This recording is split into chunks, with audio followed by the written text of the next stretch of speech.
Makikita ang rider na yan na huminto sa isang gasolinahan.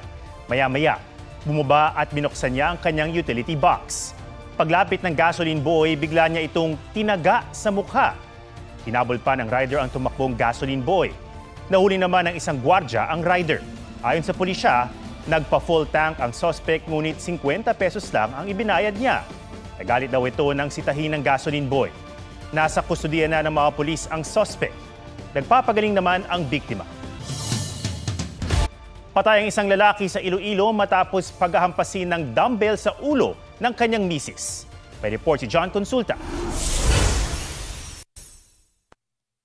Naging madugo pagkatapos ng 30 taong pag-asama ng mag-asawa sa Saraga, Iloilo. Namatay ang 62 anyos na mister matapos paghahampasin sa ulo ng misis gamit ang dumbbell. Sumuko sa mga pulis ang misis. Ayon sa mga pulis, wala namang pinag-awayan ang mag-asawa. Nagulat naman ang mga kapitbahay sa nangyari.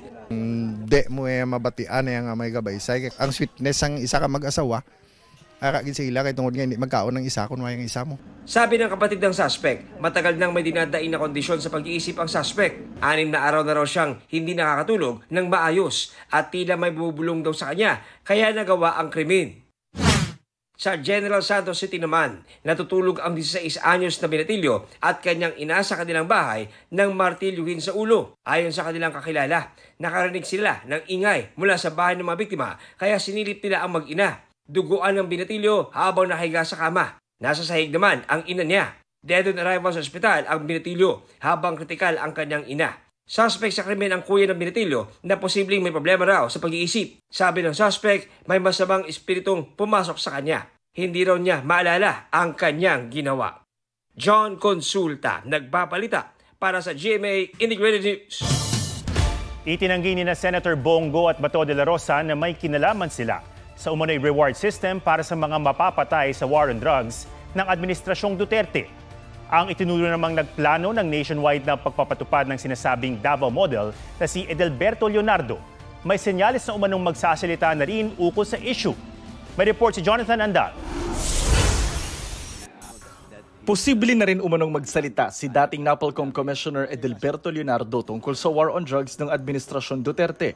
There is an indication na magsasabi na siya. Mayroon na siyang mga tinatawag na intensyon na okay, sasabihin niya na yung iba in detail. No? Sa pagdinig ng Quadcom noong Biyernes, inamin ni Garma na inirekomenda niya si Leonardo kay dating Pangulong Duterte na pwedeng magpatupad sa national level ng Davao Model ng drug war. Sabi ni Garma, si Leonardo ang namimigay ng perang pabuya sa mga operatiba na makakapatay. Idinadaan daw ang pera sa mga bank account ng kanyang tauhang si Peter Parungo. Galing naman ang pera kay Irmina Espino na trusted staff daw ni nooy Special Assistant to the President at ngayon Senador Bongo. Pinadadalo na ng Kamara si Espino sa susunod na pagdinig. Itinanggi ni Go ang mga aligasyon. Wala pong reward system na umiiral sa kanyang opisina. Wala siyang inutusan na patayin mo ito. Abogado po si dating Pangulong Duterte. Dati po siyang prosecutor. Hindi siya nagbibigay po ng instruction na illegal. Si Senador Bato de la Rosa, ang PNP chief ng simula ng war on drugs. Wala raw siyang ipinatupad na reward system noong panahon niya dahil wala siyang pondo para rito. Ang liderato ngayon ng PNP pinasasagot ang mga naging PNP chief noong Administrasyon Duterte. Sabi naman ni dating PNP Chief Guillermo Eleazar na naging PNP Chief ng 6 na buwan noong 2021, hindi siya nakatanggap ng order ukol sa umunoy reward system. Sa tala ng PIDEA, mahigit 6,000 ang nasawi sa loob ng 6 na taon sa mga drug operation. May mga kasong tinawag na extrajudicial killing. Si Kian de los Santos, 17 anyos lang nang patayin ng mga pulis noong August 16, 2017. Inakusahan siyang drug pusher at nanlaban daw. Pero sa CCTV footage, nakita pa itong kinakaladkad ng mga pulis bago siya pagbabarilin. Masakit sa akin na naririnig ko na grabe yung ginawang pagpaplano para magkaroon ng malawakang patayan. Sa pagdinig ng Quadcom, nakaharap ni Garma ang ilan sa mga biktima ng extrajudicial killing sa Cebu City kung saan siya nagsilbing hepe. In behalf of my men na nagkamali sa inyo, I'm very sorry. But I cannot control all of them. Lahat sila trained police officer. Alam nilang rules of engagement. Sinisika pa rin naming makuha ang panig ng dating Pangulong Duterte. Jonathan Andal, nagbabalita para sa GMA Integrated News. Patay ng mabundol ng ambulansya ang isang senior citizen sa Santa Barbara, Pangasinan. Yan at iba pang aksidente sa report ni Oscar Oida. Tumingin pa muna kaliwat kanan ang 7 taong gulang na yan bago tumawid sa Jacinto, Pangasinan. Nabundol siya ng motorsiklo. Nagtamo ang bata ng sugat sa iba't ibang bahagi ng katawan. Nasa maayos na siyang kalagayan. Nasa school zone naman sa Dinalupihan, Bataan ang batang yan nang biglang tumawid. Nagulungan ang paa niya ng truck. Maayos na rin ang lagay ng bata. Tatawid din sana sa pedestrian ang isang senior citizen nang mabundol ng ambulansya sa Santa Barbara, Pangasinan. Isinugod sa ospital ang 73 taong gulang na babae pero idineklarang dead on arrival. Sa tindi ng pagkakabangga, nayupi ang harapang bahagi ng ambulansya. Maghahatid daw sana ang driver ng pasyente sa ospital nang maaksidente. Nagkarambola naman ang 3 sasakyan sa El Salvador City, Misamis Oriental. Pinagtulungang i-rescue ang isang naipit na pasahero ng SUV at pasahero ng multipurpose truck. Oscar Oida, nagbabalita para sa GMA Integrated News.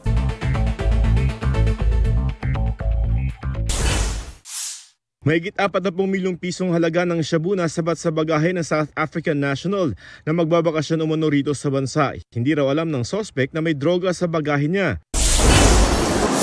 Pasay sa domestic at international flights nakaambang tumaas. Umaling kasi ang mga airline company ng terminal enhancement fee na posible raw umabot hanggang 600 pesos para sa international flights at 150 hanggang 175 pesos para sa domestic flights. Ayon sa Manila International Airport Authority, patutupad na ang bagong administrative order kung saan nakasaadang mas mataas na bayarin ng mga airline gaya ng passenger service charge, landing and takeoff charge, aircraft parking, cargo terminal fee at iba pa. Joseph Morong, nagbabalita para sa GMA Integrated News.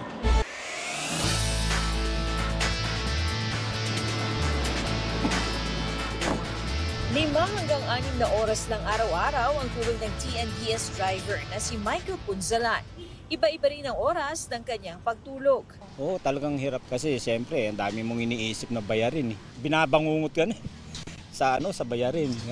Ang 60 taong gulang naman na si Evelyn Mercado, hindi rin lalampas sa 6 na oras ang tulog sa gabi.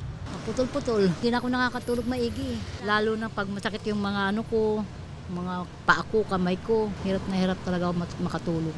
At para makatulog, nanonood o naglalaro siya sa cellphone. Ang diskarte naman ni Ariel Maraguinot na isang chef para makatulog sa gabi ng mahimbing. Nagbubuhat ako minsan ngayon pag umaga para pagdating sa gabi, pagod ka na, makakatulog na po.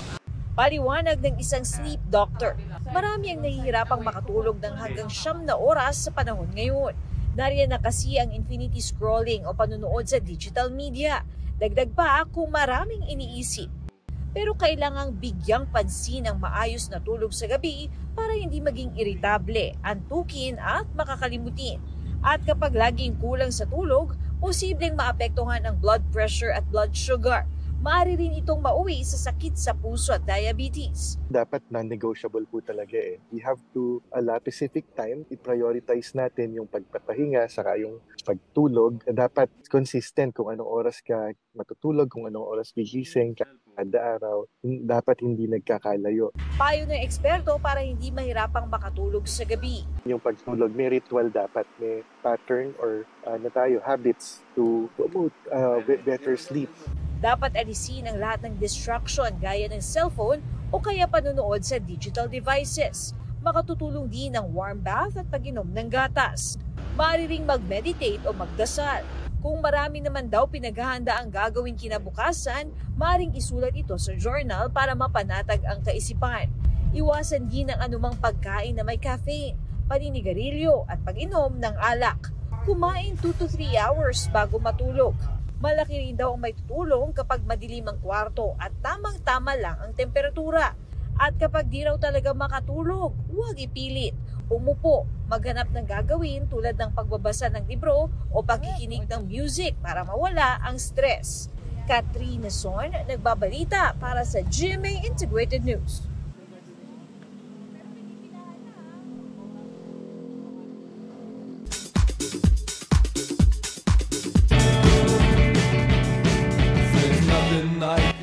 8 o'clock host Herlin Budol, todo hataw kasama ang kanyang tatay. BTS Jimin, isa sa mga K-pop celebrity na nautangan at hindi pa raw nababayaran ng South Korean comedian na si Lee Jin-ho na inaming nalulung sa sugal. Nangako si Jin-ho na babayaran lahat ng kanyang utang. Humingi rin siya ng tawad sa mga nautangan at nagtiwala sa kanya.